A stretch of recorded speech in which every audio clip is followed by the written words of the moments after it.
All righty, Coach Day, thanks for hopping on for a lightning round. Jerry, I can't hear here.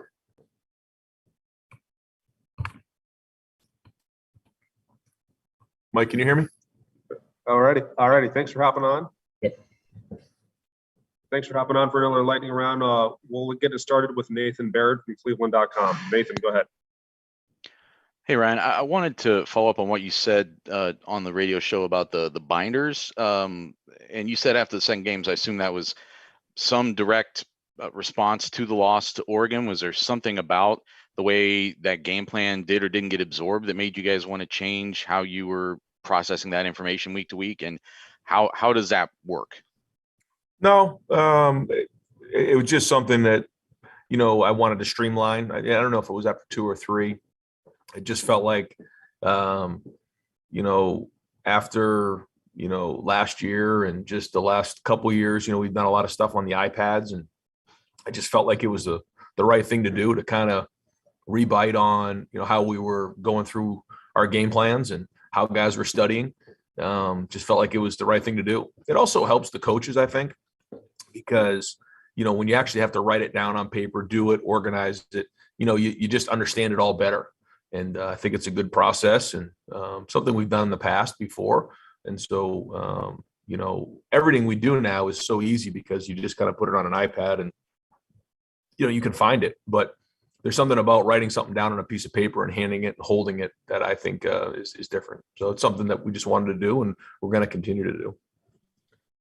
And we'll go next to Dan Hope from 11 Warriors. Dan. Ryan, I know you had talked the weeks, leading up to the last couple games that you felt like the team was really practicing better, really, focused well. Do you feel like coming off the bye week that you've seen that same kind of attention to detail from the team?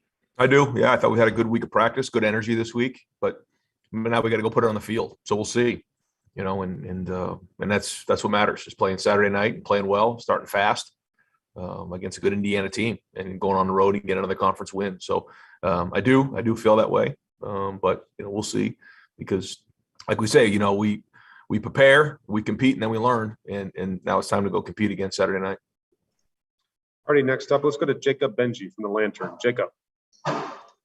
Hey, Ryan, we talked with Taraji yesterday, and he mentioned how he wouldn't say that there was a panic, but there was a sense of urgency within the linebackers room just to get the new defense down, to help the defense be the best it can be. How have you seen the linebackers, whether it's Taraji, Tommy, Cody, et cetera, just, kind of steady themselves over the course of the season since they didn't have as much experience coming into the year?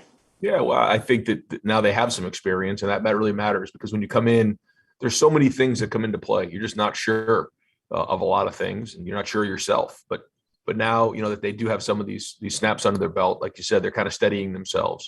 But they got a bigger challenge ahead of them. We got some really good offenses we're about to play, and some really good teams, in the second half of the season. And, so it's going to have to start again Saturday night. And again, every time they play, I feel like they're getting a step better. Alrighty, next we'll go to Tim May, Lettermen Row. Tim? Yeah, Ryan, what is the wildest blitz you've ever seen? And number 2 is you prepare a team to go against a team that does blitz a lot, and kind of can come from all angles. Can you over prepare? How much of it is preparation? How much of it is just reacting to what's coming? Yeah, it's like you said, it's all in moderation. You can't go over the top with it, because then you get yourself out of whack. In terms of craziness on blitzes, typically they can bring 4, they can bring 5, or they can bring 6. They really can't bring much more than that unless, you bring more guys into protection. So they either put a safety in the middle of the field and bring 5, or they'll take a safety out of the field, play 0 and bring 6. Sometimes they'll bring simulated pressures, which means they can bring certain guys, but then drop other guys out. Yeah. And that's typically, how it's done. And these guys are very aggressive, and they're very good at it. And, when you're dealing with teams like this, sometimes it can be high risk, high reward. And you just have to make sure that you cut your losses when they do, get home with a blitz. Thank you. Yep. All righty, next we'll go to Jared Smalley, the CMH. Jared? Hi, Ryan. Talking to some players after practice last night, and they mentioned it specifically that last year's game stuck with them and bothered them. And I'm wondering how the game last year with Indiana stuck with you. Did it stick with you? Did it bother you? What was gleaned from that night? We just didn't do a very good job of finishing the game. We went up big early on in the game, and, the defense that's designed to stop explosive plays, and we gave up too many explosive plays, let them back into the game, and didn't execute down the stretch on offense. That's really what happened. So we gotta play like we did in that first half and continue to play a full 60 minutes. We've really never been in a game with Indiana we didn't have to play for 4 quarters, and so we're gonna have to do that again on Saturday night. This is a very good team, and they've played against some really good teams. All the 4 of their losses against top 25 teams, and I think maybe when they played them, they were top 10 teams. So they played some really good teams, and they're a good team as well. So, we're going to have to be really on our game. All righty, next we'll go to Clay Hall, WSYX.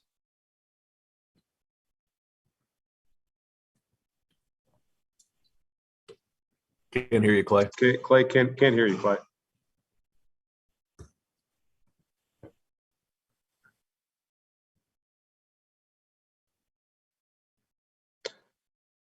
All righty, well, let's go to Bill Rabinowitz. Bill, go ahead.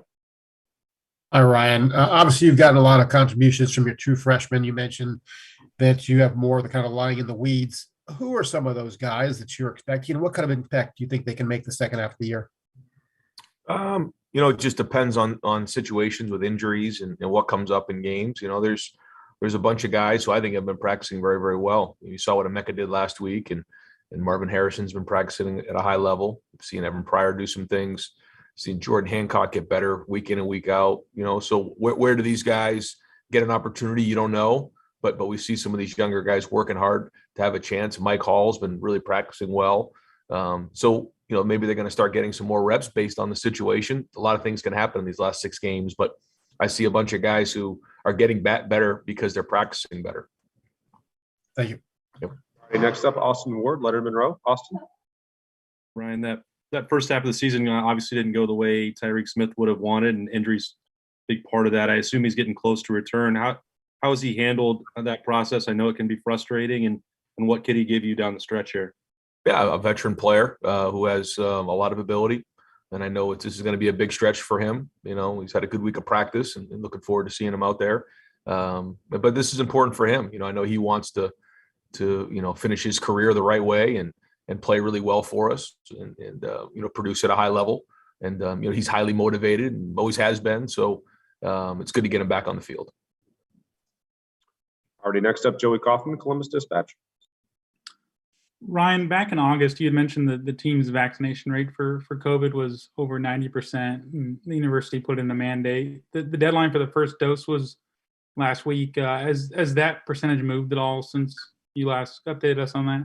Yeah. We've got everybody on our team, vaccinated. I think there's maybe a player or two who's looked to get an exemption, but other than that, everybody else is vaccinated.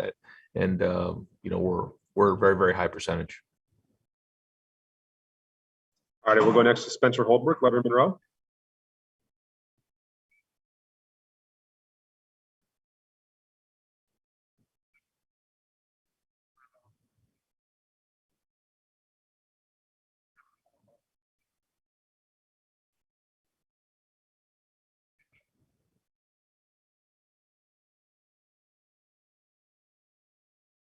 Well, we haven't switched everything up. We have changed some things for sure. And it just allows us to kind of repaint the bridge on a lot of those things that, like you said, maybe you put something in week 3, week 4 that was new. And you only have a few days to kind of get that ready for Saturday. Bye weeks gives you an opportunity to get in there and just kind of dig into the details of those things so that you have them ready for the second half of the year and you understand them a little better. But then also look at some other things and possibly changing things up on either side of the ball because you're going to need those change ups, certainly in this game and a bunch of the games coming down the tube here. All righty, Clay, we'll give you another shot there.